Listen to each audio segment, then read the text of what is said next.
Okay, welcome to the seventh and final checkmate. This is Legal's mate. So this is a very, very cool one. I saved one of my favorite ones for last. This is a checkmate that usually happens in the opening. I mean, pretty much, I would say almost always happens in the opening. And it involves a pin and a discovery.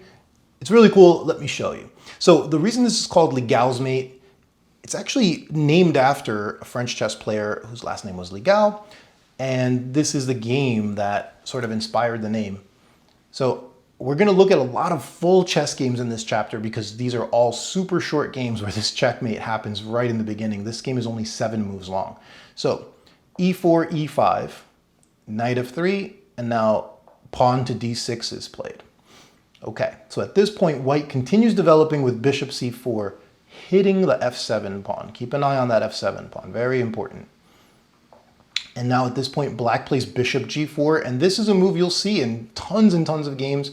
The bishop just pinning the knight to the queen. The knight should not move at this point because anywhere the knight moves, black just plays bishop takes queen. I'm sure you've seen this in some of your games tons of times. White continues with knight c3. Black plays the move pawn to g6, which allows this Legal's checkmate pattern. So something to keep in mind. There are 2 main types of pins in chess. An absolute pin or a relative pin. I've also heard these called hard and soft pins, but if you pin something to somebody's king, now that piece just cannot move. But right here, the bishop's pinning the knight to the queen. So the knight can move if it wants to. It's just 99% of the time moving the knight's going to be terrible. Here, though, we have an exception.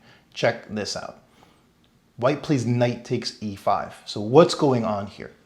At this point, if black is being very, very careful and black sort of sees like, wait a minute, there's a trap here, black doesn't have to get checkmated, but black's going to be down some material. In the game, black gobbled this queen up. And the story goes, white sort of tricked their opponent into this by touching the knight and pretending to have touched it by mistake. In a chess game, when you touch a piece, you have to move it. So it seems like white was trying to hustle black a little bit here, and white touched the knight and went, oh no, and then black said, oh, it's touch move, you have to move your knight. And when knight took on e5, black snapped off that queen without thinking, and then here, white uncorked a really cool checkmate. See if you can figure out the end of the game here. Okay, so did you come up with bishop takes f7 check, now protected by this knight? Now, after king e7, which is the only move, we had to see that our second knight comes in, and now knight to d5 finishes the checkmate. Really nice pattern here. So we're going to see a few more games, all very similar.